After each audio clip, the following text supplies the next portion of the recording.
Bwana Yesu asifiwe. Bwana Yesu asifiwe tena. Watumishi wa Mungu wa mbinguni,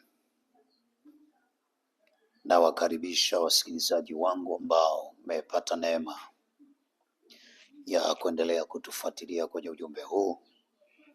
Tanguliza shukrani zangu, ninamshukuru Mungu sana kwa neema ya pekee ambayo nimepata kwake tangu nimeanza kazi hii ya kunena habari hizi. Mungu amekuwa mwaminifu sana kunitoa hatua mpaka kufikia hatua hii, nami namrudishia utukufu, si kwa nguvu zangu, si kwa uwezo wangu. Nami natumai ya kwamba hatua ulionayo ni Mungu aliyekupa kibali cha kufikia ulikofikia. Namtukuza Mungu kwa ajili yako wewe ambaye umekuwa mwaminifu kufuatilia mafundisho haya, na nikutie moyo kwa kusema neno moja: hakuna ambaye alisikia sauti ya Mungu akabaki kama alivyo. Hakuna mtu ambaye alikubali kukaa darasani pa Mungu, barazani kwa Mungu afundishwe, halafu Mungu akamwacha kama alivyo. Sijawaiona. Kwa hiyo nikutie moyo kwamba ni jambo la baraka sana, na Mungu aliye mwaminifu, anayependa watu wanaotaka kujifunza, hata kuacha kama ulivyo. Basi moja kwa moja tuendelee na ujumbe ambao tumekuwa tukiendelea nao kwa habari ya lango la ndoto. Hii ni sehemu ya 5 ya lango la ndoto au ndoto kama lango. Tuliishia kwenye kifungu cha 5 au tuliishia kwenye kipengele kinachosema sababu 6 za kutoota ndoto. Nikataja sababu ya kwanza, nikataja sababu ya pili, nikataja sababu ya 3, nikataja sababu ya 4, nikataja sababu ya 5, ambao ndani ya hiyo sababu ya 5 imefungwa kwa vifungu viwili.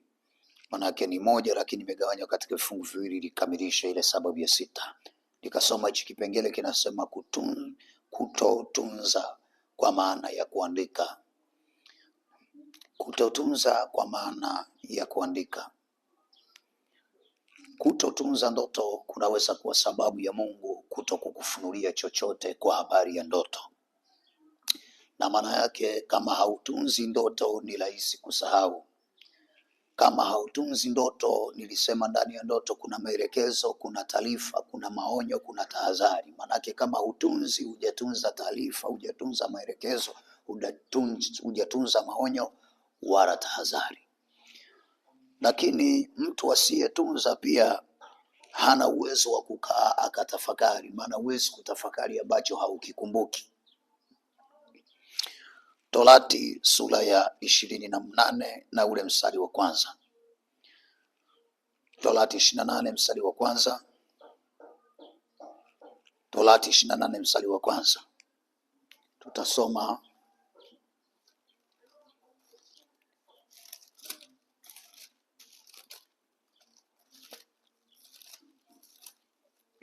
moja. Kitabu cha Torati 28:1. Neno la Mungu linasema, itakuwa utakaposikia sauti ya Bwana Mungu wako kwa bidii kutunza. Lazima utunze kwa maana ya kuandika. Kuna kutunza moyoni, kuna kutunza kwa jinsi ya mwili ambayo unaandika. Kufanya maagizo yake yote ni kuagiza leo, ndipo Bwana Mungu wako atakapokutukuza juu ya mataifa yote ya duniani. Baada ya kuwa umetunza halafu ukatekeleza, ahadi ya kufanikiwa inakuja baada ya kutekeleza agizo ulilopewa na Mungu. Lakini kifungu cha 6 nimekiunganisha kuwa kifungu cha 5, chenyewe kinasema kutunza siri. Kutunza siri. Watumishi wengi wa Mungu umekuwa sio watunza siri. Najua wengine ni wachungaji ambao nazungumza na nyinyi. Ni kitu ambacho nimekutana nacho baadhi ya makanisa, kwamba mtu wa kuombewa mwenye matatizo fulani anakuja kwa ajili ya kuombewa, lakini bahati mbaya anapoeleza matatizo yake, kesho kutwa anayasikia yale matatizo yake kwa watu wengine.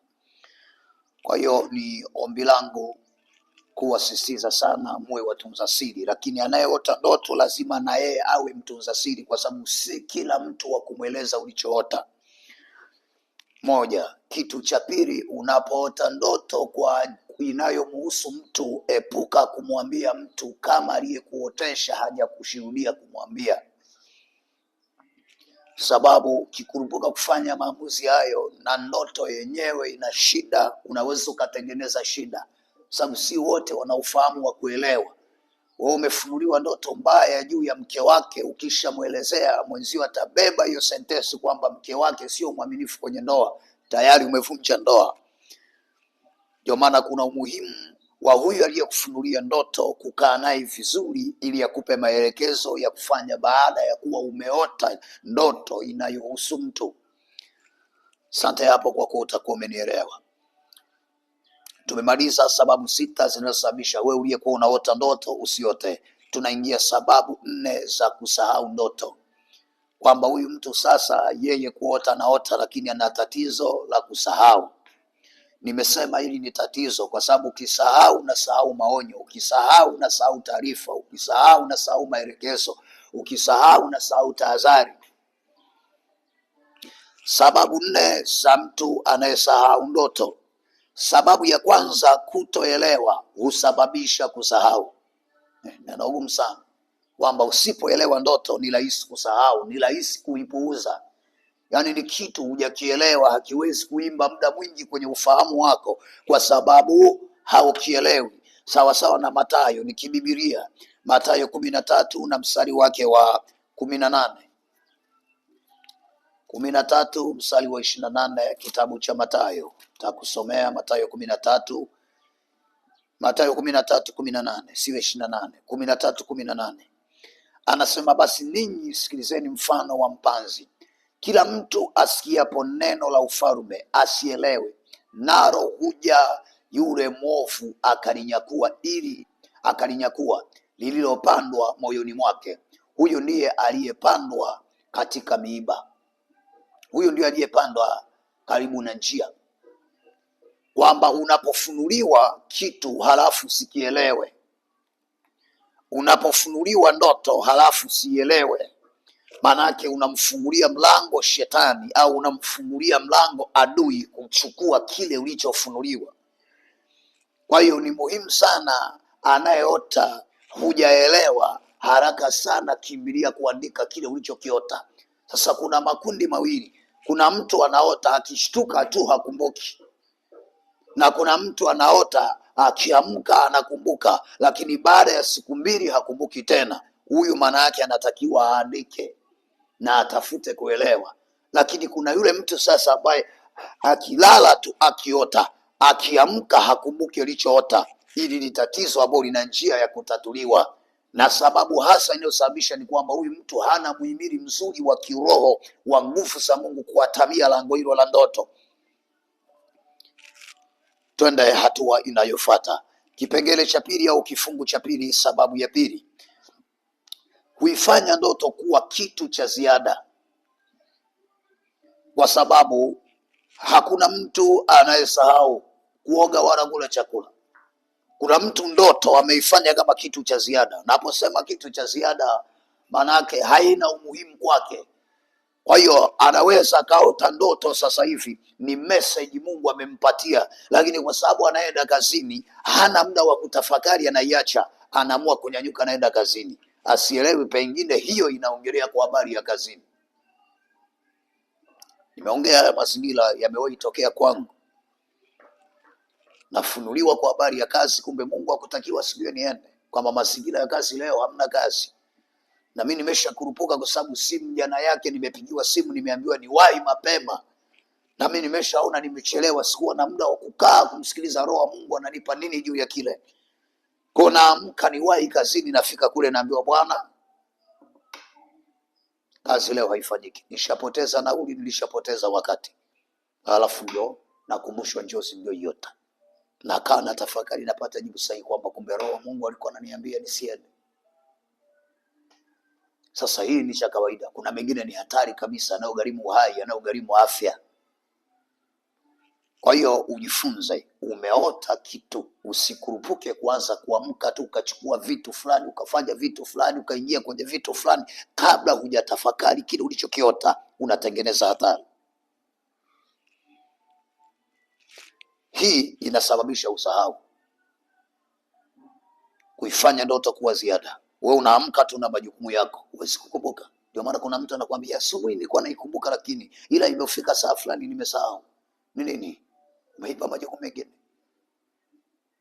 Hamna anayeweza kubeba mambo mawili kwa wakati mmoja akakumbuka vitu vyote, haipo. Kifungu kinachofuata namba 3 kinasema shughuli nyingi za dunia zinazoendeshwa bila ratiba au kalenda zinasababisha kusahau. Shughuli nyingi zinazoongozwa bila ratiba zinasababisha kusahau. Yaani muda wa kutafakari ndoto, wewe unaosha vyombo. Muda wa kuomba, wewe uko kijiweni, wewe uko kwenye biashara, hauwezi kuendesha hili swala, kwa sababu lazima mtu awe na kalenda, awe na ratiba, kwamba saa fulani nitaosha vyombo, saa fulani nitaomba, saa fulani nitafanya hivi, saa fulani nitafanya hivi. Anayagawa majukumu. Ni rahisi huyu mtu kujua wakati huu unatakiwa kufanya hichi, basi acha nifanye hichi. Biblia, shughuli nyingi zinazoendeshwa bila kalenda au bila ratiba. Mathayo 13:22. 13:22 na kusomea. Biblia inasema mara akawa lazimisha. Mathayo 13:22. Naye aliyepandwa penye miiba, huyo ndiye alisikiaye lile neno, na shughuli za dunia na udanganyifu wa mali hulisonga lile neno, likawa halizai. Kwa hilo neno haliwezi kuleta matunda yoyote. Hicho kilichofunuliwa kiwezi kuleta matunda yoyote wala majibu yoyote. Kwa nini? Shughuli za ulimwengu, majukumu yamefunga na kuchukua nafasi ya kutafakari. Kwa nini? Sisemi kazi zisifanyike, sina nia hiyo, ila maana yangu ni moja, kwamba wakati unafanya kazi ukumbuke ya kwamba kuna sana wakati wa kutafakari. Ukumbuke ya kwamba kuna sana wakati wa kutafakari juu ya kile ulichofunuliwa. Sababu ya mwisho inayosababisha mtu asahau ndoto,